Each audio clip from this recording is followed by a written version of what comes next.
One of the new and exciting possibilities that VR offers is the ability to actually sculpt in a more spatial and gestural manner.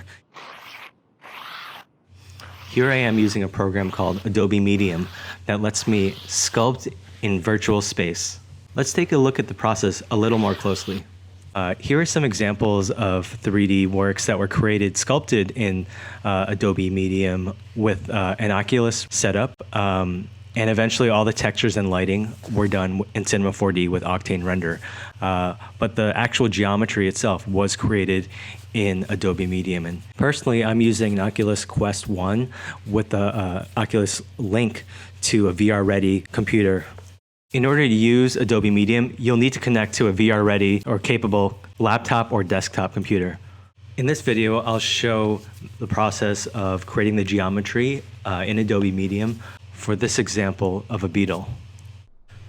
The first thing I'm going to do is actually drag some reference from my computer. I can drag images into the virtual space. This allows me to kind of have some reference while I'm drawing because you can get really stuck in the headset. So I think it's helpful for me to have this reference in there and not be taking my headset off and looking at things. I'm going to be using the clay tool, and so I'm able to draw on with that. Now I can set the color for this, but I'm actually, when I take this into Cinema 4D, I'm gonna do all new materials, so the color doesn't really matter to me. But you can see I'm using sort of like a spherical brush, and I'm kind of just sculpting the body of the beetle. I'll change colors just to kind of make it clear for me. I'll also want to be creating new layers within Adobe Medium. So whenever I have an area that I want to texture differently, I like to separate it by creating a new layer. And here I'm using some other tools. This is an inflate tool that will kind of help soften or get rid of some of those like marks. It comes in kind of clunky. For me, that's part of the charm that it comes in almost like 3D doodling or kind of like wonky clay sculptures. So you do need to select whatever layer you want to adjust when you are making these adjustments like I am right now. So, I quickly switched over to that. I'm going to add a new sculpt layer here and get some more clay and maybe work on the head.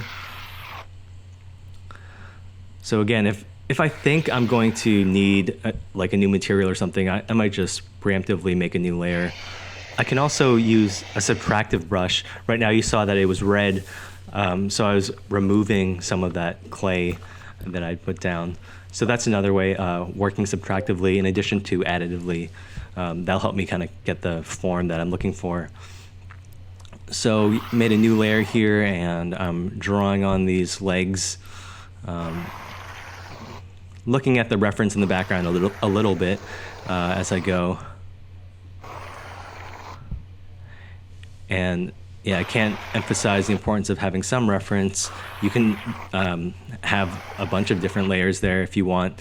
When you export the 3D, that stuff won't be exported with it, but I can adjust some of the settings, like the steadiness of the stroke helps me get either a cleaner or a messier line. Sometimes, the tool can overcorrect and give you something that you're not looking for. So I'm doing that. And, I'm using two hands here. They're different functions, pressing different buttons. If I want to zoom in and out, I can kind of contract and expand my hands, my grip, and that's going to let me zoom in and zoom out. So you might see me doing that kind of as I go. Selecting a new layer. So there's kind of these different interfaces over the top, and yeah, selecting a new layer, just going in and changing some of that out. I try to remember the layer order because I think you could label the layers, but just with the VR keyboard thing, it's just, I think it would be a nightmare. All right, so drawing some more legs here.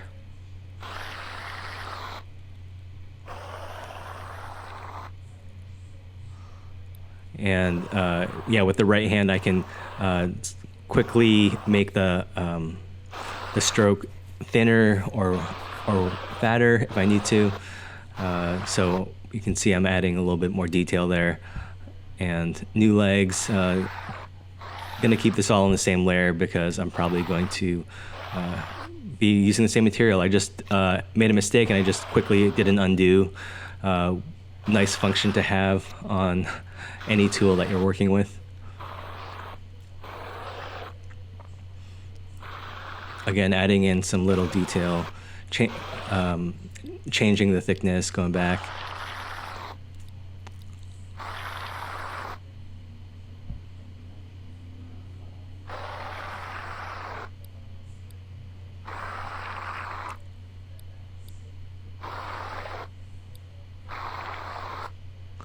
Adding some really fine detail here.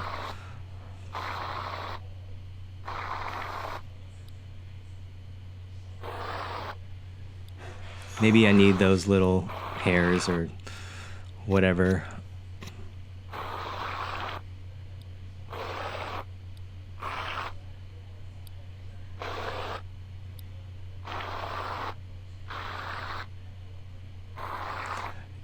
That was my tool palette. You can see with my left hand, I'm able to kind of adjust or go to switch my tools.